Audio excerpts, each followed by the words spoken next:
जय जगन्नाथ। प्रतिटी ओडिया पिला दिनु जगन्नाथ को निज परिवार सदस्य रूप में पाई जानी और ग्रहण चिन्ही। श्राद्ध समय रे जेतेबेले पितृपुरुषंकर नाम स्मरण को न आसे सेतेबेले आमे जगन्नाथ बलभद्र सुभद्रा नारे पिंडदान दे आमर संतान धर्मर पालन करिथाउ। कि मानवीय तांकर लीला सेई प्रभुंक मध्यरे सेई मानवीय प्रभुंक मध्यरे कलिजुगर परम सत्ता महाविष्णुत्व परम ब्रह्मत्व लुचि रही बोली शुणिले बेले बेले आश्चर्य लगे, विश्वास करने को मन हुए ना। जो जगन्नाथ 108 गरा जल पानी रे स्नान करी ज्वराक्रांत होई शरीर पीड़ारे पड़िकी केवल पणा खाईकी रहुचंती, सेई जगन्नाथ पुणी सेई समय रे अणसर पिंडी टिके आगे थिबा पट्टिदियंक पाखरे समस्त प्रकार शास्त्रोचित मंत्र उपचार रे समस्त प्रकार अन्न व्यंजन सब ग्रहण करुछंती। पुरी ठारू 20 किलोमीटर दूर ब्रह्मगिरी रे सेई जगन्नाथ पुणी अलारनाथ साजी भक्त पाखरु खीरी भोग खाईकी मुहरे फटका करुछंती। किए से जगन्नाथ, कौन तांकर रहस्य? सारला दास यथार्थरे कहिथिले, बोलंती माधव सावधाने शुण, मुहि जे अनाधिनाथ सबरी नारायण।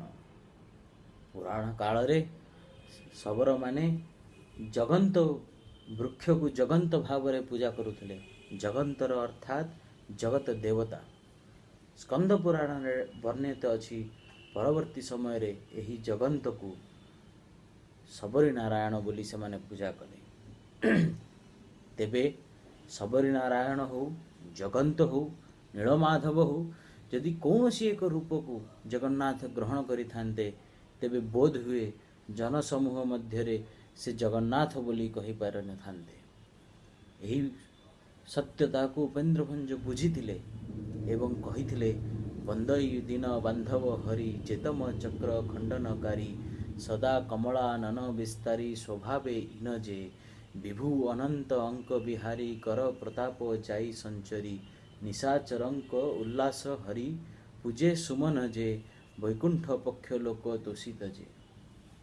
किए से प्रभु, कौन तांकर रूप, कौन तांकर वर्णना, कौन तांकर लीला, ताहा रहस्यमय।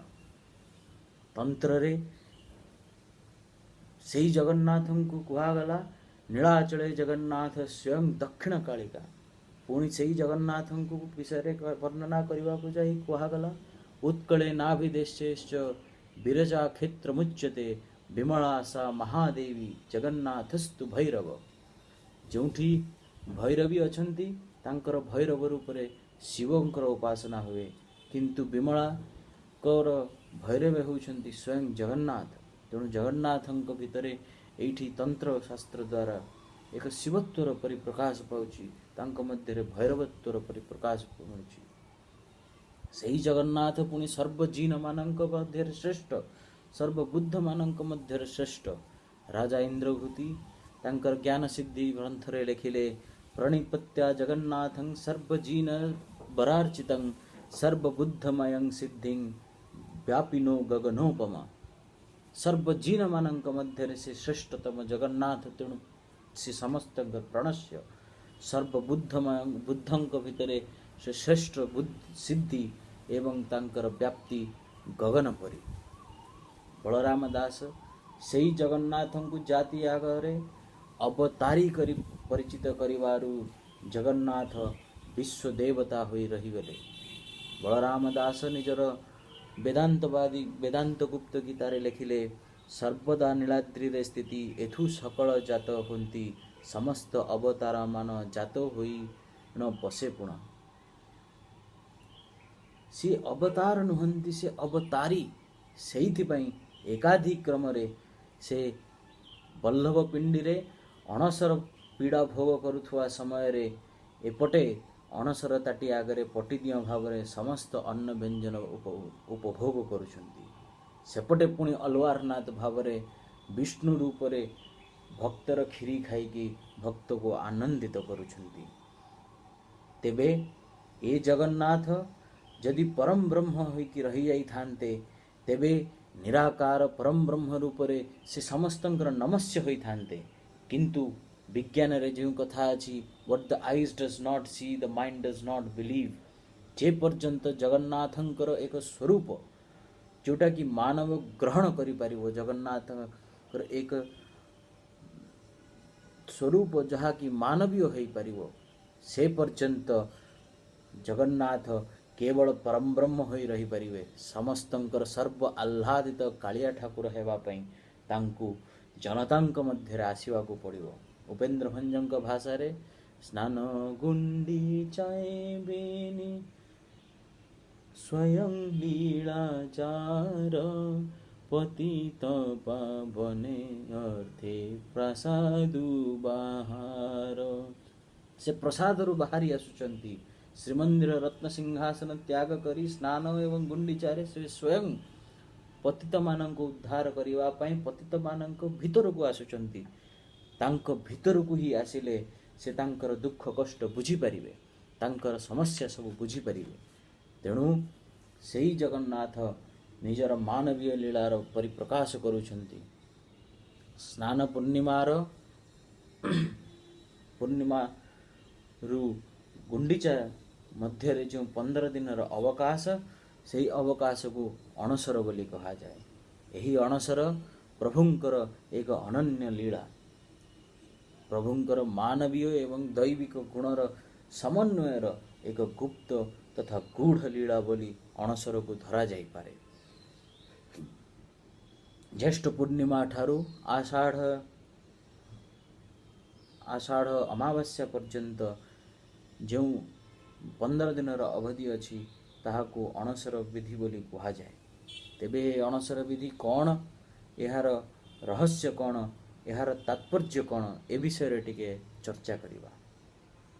अणसर समय रे सर्वसाधारण को प्रभुंकर दर्शन मिले नहीं। 108 गरा जल रे स्नान करी जराक्रांत होई प्रभु विश्राम नियंती। यही समय रे विद्याधर विद्यापतिंकर वंशधर पति महापात्र एवं विश्वावसुंकर वंशधर दैतापति मानकर एक अखंड सेवा रही अछि। यह तांकर काल काल जई चली आसुथुआ एक विशिष्ट सेवा जहा की गुप्त सेवा। यही समय रे दैतापति सेवक एवं पति महापात्रंक व्यतीत अन्य केही प्रभु को देखि परिवे नाही। तेणु यथार्थ रे कहा जायछि सर्वं रहस्यं पुरुषो तमस्यो देवो न जानति कुतः मनुष्य। तेबे यही अणसरर तीनिटी मुख्य मौलिक तात्पर्य अछि बोली चर्चा रे अछि।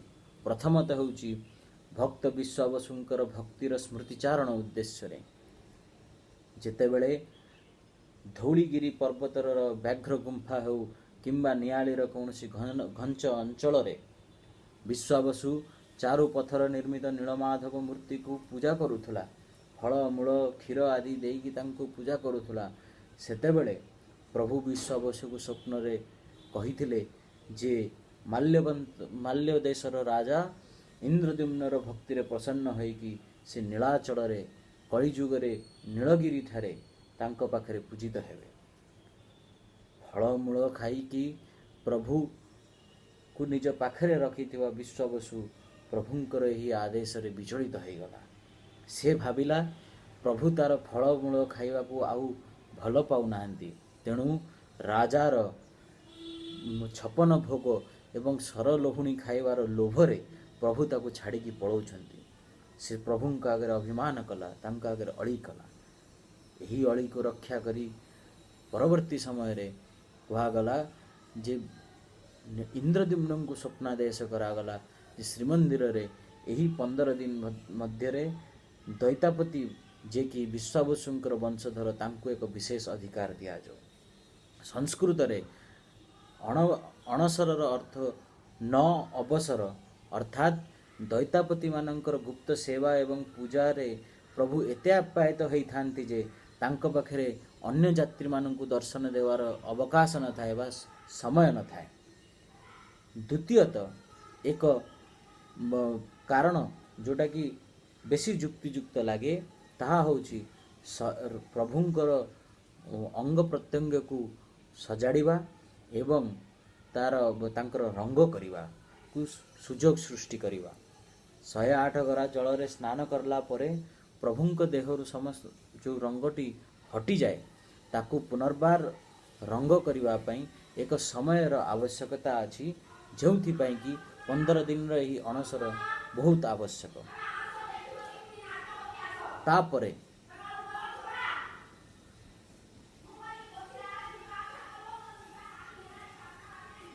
यही समय रे कौन जेतेबेले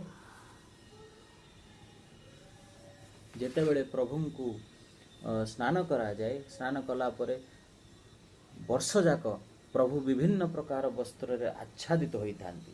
ये सबु वस्त्र ओदा हो गला परे लुगा कढ़ा हो जाए। कढ़ा हो गला परे प्रभुंकर जो सूक्ष्माति सूक्ष्म पूर्ण काय दारू मूर्ति बिना वस्त्र रे जोटा देखिए जोटा सम्मुख को आसे ताहा साधारण रे दृश्यमान नुहे। उत्कलर पुराण माने ए विषय रे कहिसंती दारू गुप्त दारूंकर गुप्त रूप को नग्न भाव रे देखिबा महापाप सहित समान। कहाला नाना अलंकार रुचिरं नाना भंगी विभागशः अमुक दारू स्वरूपेण दृष्ट्वासु पाप हेतव। नाना अलंकार रे भूषित होइथिबा दारू ब्रह्मं को नग्न रूप रे देखिबा महापाप। तेणु यही समय रे प्रभुंकर दर्शन करिबा निषेध होइताए। तेबे यही कारणटी अधिक युक्तियुक्त लगुची, किंतु या सहित अन्य एक किंवदंती मध्य अछि जे प्रभु इंद्रद्युम्न श्रीगुंडीचा एवं विश्वकर्मांकर भक्ति और सेवार स्मृतिचारण उद्देश्य रे यही रंगबोला नीतिटी को ग्रहण करिथांती। अन्यपटे अणसर र अर्थ अन्य एक अर्थ होची अणक सर। प्रभुंक देहरे अणक सरर लेप लागी करा जाय थाए प्रभुंक श्रीअंग रे। ए अणक सर कौन ना विद्यापति वंशर शुद्ध सुआर माने रोष घरे पशी मुग ओ अटा को बेली एक लेप प्रस्तुत करती, जो लेप को प्रभुंक देहरे बोला जाए एवं एहा परे रंग कार्य करने बहुत सुगम्य हो जाए। तेणु यही अवधि को अणसर बोली कहा जाए। तृतीयत एक तृतीयत होची लोकश्रुति रे जो कथाटी चली 108 गरारे प्रभु गाधेले तांको जर हो गला। तेणु जर परे तांको देहरे पीड़ा हैला। तेणु से 15 दिन पर्यंत विश्राम नेउछंती। वर्षाधि लगी रही समस्त कार्य से थकी जाएगी भक्तर दर्शन ठू दूरे जाएगी से टिके विश्राम नेउछंती आरोग्य प्राप्त करबा पई। जो समय रे श्रीमंदिर राजवेद्य दैतापति विद्यापति ए समस्ते नानाविध उपचार करी प्रभु को सुस्थ करोचंती और तापरे प्रभु को श्री गुंडीचा यात्रा रे बाहर को आणुचंती। तेबे एई अणसर समयर विशिष्ट नीतिकांति कौन? ए अणसर 15 दिन को आमे 3 भाग रे विभक्त करि परिबा। प्रथम 5 दिन रे जेतेबेले प्रभु को भीषण जर होईची तांको देहरे भीषण पीड़ा अछि सेतेबेले तांको केवल पानी पणा दिया जाउछि। एही पणा को अणसर पणा बोली कहा जाए। एही पणा क्षीर सर कर्पूर इत्यादि को नहीं कि बनाई प्रस्तुत करा जाए थाए। नीलाद्रि कहा जाए नीलाद्रि महोदय अनुसारे ब्रह्मा इंद्रद्युम्न को यही उपचार करिवार आदेश देइतिले। सर्पमण ही द्वारा पति महापात्र सेवायत प्रभु को यही पणा अर्पण करिथांती। पंचमी दिन अणसर पंचमी दिन अर्थात स्नान पूर्णिमा 5 दिन परे प्रभुंक देहरे फुल्लेरी तेल लागी हुए। फुल्लेरी तेलटी बड़ फुल्लेरी तेलटी एक विशेष आयुर्वेदिक तेल जेउटी को ओडिया मठ द्वारा प्रस्तुत करा जाय थाए। कहा जाए यही सेवाटी प्रभुंक पाखरे जगन्नाथ दास आरंभ करथिले। हेरा गत वर्ष हेरा पंचमी ठारू आज पर्यंत माने पंचमी पर्यंत चलित वर्षर अणसर पंचमी पर्यंत यही तेल को माटी तले विभिन्न सामग्री देकी रखा जाई थाए, प्रस्तुत करा जाई थाए। तेबे एथरे व्यवहार होउथुआ सामग्री सब कौन?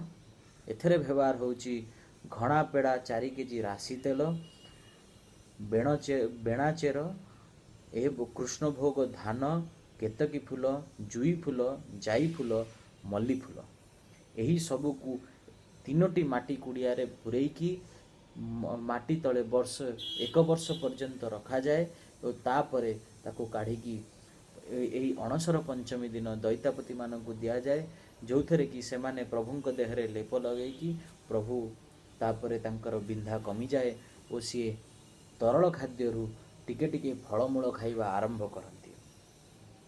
यापरे एकादशी दिन श्रीमंदिर राजवैद्य वंशानुक्रमे प्रभु को 10 मूल मोदक दान समर्पण करती। यही 10 मूल मोदक क्यों क्यों वस्तु को नहीं कि प्रस्तुत? शालपनी, गमचारी, फणा, कृष्णपनी, अगबथु, बेल, अंकरांती, गोखरा, लविंग कोली, नवांकुर, यही सबू को नहीं कि छेचिकी ताकू बाटिला परे ताकू खुआ, शर्करा, सर, महू, घी, भांग देकी एक पाग प्रस्तुत करा जाए एवं तापरे ताकू गुड़ा करिकी पाखापाखि 120 गुड़ा को 4टी ताटिया रे प्रभु पाखरे समर्पण करा जाए, जोटा कि जगन्नाथ, बलभद्र, सुभद्रा, सुदर्शन एवं माधव पाखरे समर्पित करा जाए। यापरे यही समय रे एक विशेष कथा होची कि श्रीमंदिर रे कौनसी प्रकार आडंबरपूर्ण कार्य हुए नहीं। भोग समय रे घंट बाजे नहीं। प्रभु को केवल धड़ा वस्त्र एवं सुवासहीन धड़ा फूल दिया जाए। दैतापति एवं पट्टी महापात्र माने मध्य केवल श्वेत वस्त्र, एक वस्त्र धारण करिथांती एवं पुराण पंडा यही समय रे पुराण पाठ मध्य करती नहीं। तेबे प्रभुंकर मुख्य भोग मानक मध्यरे गोपाल वल्लभ भोग, जोटारे कि नड़िया कोरा, कदली, खुआ मुंडा, दही, लोहुणी इत्यादि दिया जाए। तापर अन्यान्य भोगरे धुआ मुग और पणस चकटा मुख्य भोग, जहाँकि नृसिंह मंदिर रखा जाए थाए और पट्टी महापात्र ताको आनिकी प्रभु को अर्पण करती। ये सब जो लीला चल थाए प्रभुंकर इटा पाखापाखि 15 दिन पर्यंत चले। तेबे या सहित एक किंवदंती जोड़ी है रही जे दाक्षिणात्यरु जड़े नारायण भक्त अलवर मुनि बोली तांको अलवर मुनि आसते जगन्नाथ को दर्शन करने अणसर समय रे, किंतु से तांको दर्शन करि पारि नथिले एवं सेथरे से व्यथित होइकी जेतले दैतापति माने पंडा माने तांको सब प्रताड़ना करथिले, से दुखित होइकी निजर आत्मदाह करने को से जाउथिले।